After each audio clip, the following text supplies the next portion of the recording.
Okay, let's talk about the light reactions. The light reactions.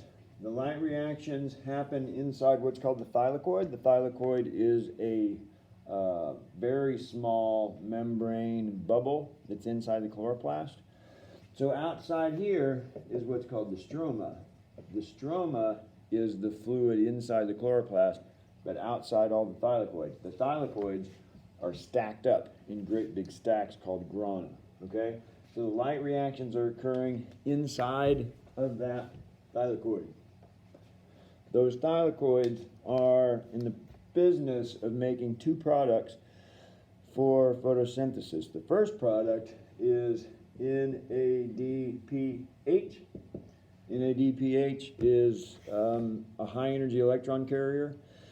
That high energy electron carrier has to be used for making sugar later, so it's going to introduce high energy electrons and sort of excited hydrogen ions to build sugar out of CO2 later.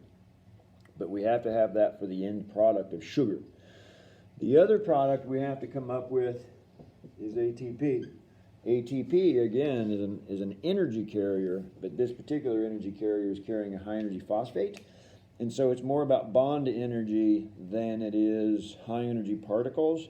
So what's going to happen is that ATP is going to drop off a P on the sugar as it gets built later on, and it's going to introduce energy into that process. So, in other words, the thylakoid is all about capturing energy onto physical things, molecules, so we can make sugar in the dark reactions, all right? The energy source, of course, is light, and we need a few particular things to make all this work. To make ATP, we need a big channel. This channel is called ATP synthase. That channel allows hydrogen ions to flow out and uses that flow of hydrogen ions as an energy source to make ATP.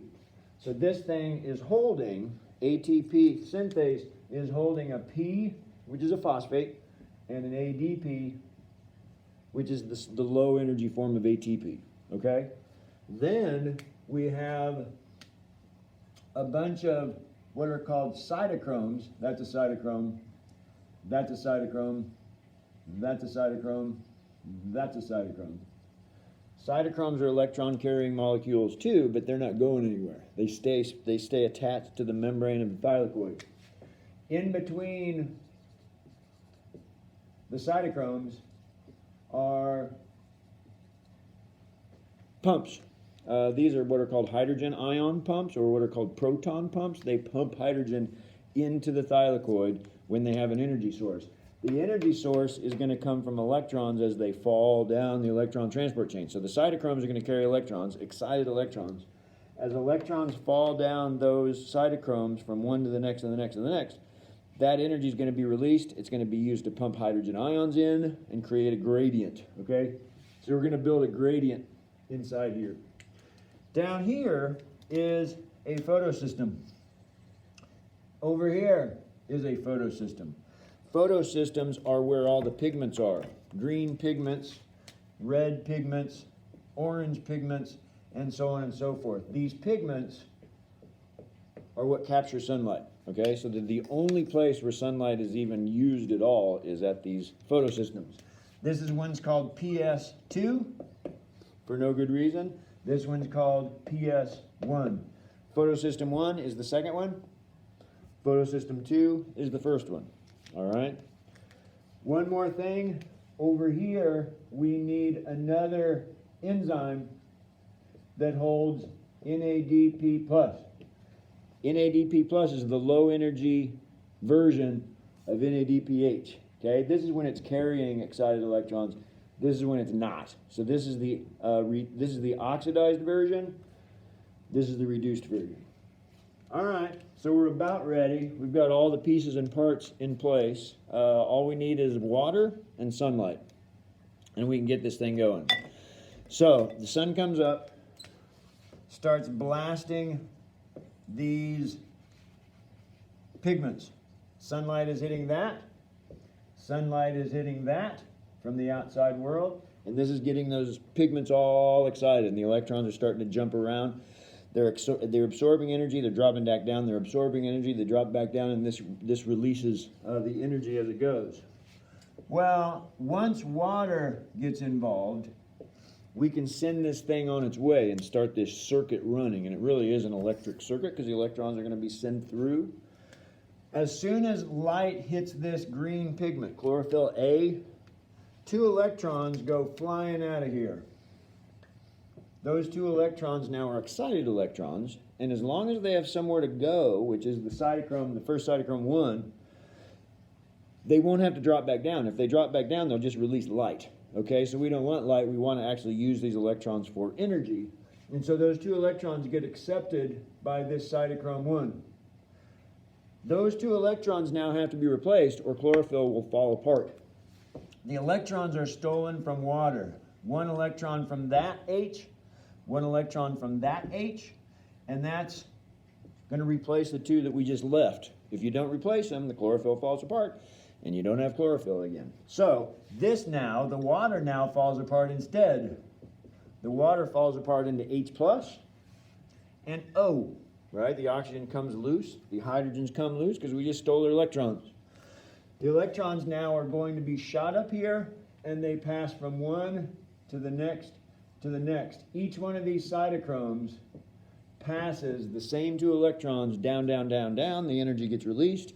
As that energy gets released, these hydrogens are getting pumped in. H plus, H plus, H plus, okay? So very quickly, we're building up what's called a hydrogen ion gradient, or what's called the electrochemical gradient. Electrochemical gradient. The electrochemical gradient is a huge energy source. This is like a charged battery now. This thing has a giant potential to do work. The more H plus we get in here, the more work we can do, okay? The only thing these hydrogens could want to do is get out of here because they're all positively charged. These hydrogens, the only way out is through ATP synthase, okay? So we're taking these hydrogens from here, we're sending them up here, they're getting pumped in.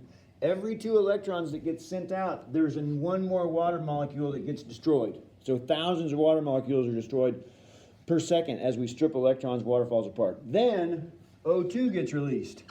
Because 2 water molecules produce 2 oxygens, those 2 oxygens bond together, and we end up getting O2. That's why plants produce oxygen, because of the destruction of water. All right?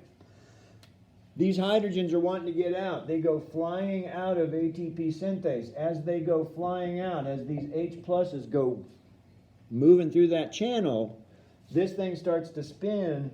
It bonds this to this. That energy gets used to build ATP. Now we have our ATP product. That's one of the 2 things we want is ATP. Okay, now let's go back to the electrons. The electrons now have lost all their energy. The electrons are going to fall into that other photosystem. Photosystem 1 is where the electrons end up right now, but because this is a photosystem, it can absorb light, right? More light's coming in from the outside world. Those same 2 electrons get super excited. They get shot back out. Shot. This time, they get shot to NADP+. NADP+ is being held by this enzyme on the membrane there, and this H is going to join up. So one of these H's is going to join those 2 electrons, and then this thing's going to be shoved through the membrane as NADPH. Now we have our NADPH, which is the high energy version, electron carrier. We have our ATP, which is the high energy version of ADP, and we can use both of these in the stroma to make sugar. That's the whole point of this thing, okay? Trying to make an NADPH, trying to make ATP. We use water, we use sunlight. The hydrogens get picked up here, right? The electrons get picked up here. Some of the energy gets passed to ATP. Now we can make sugar in the dark reactions. Thank you.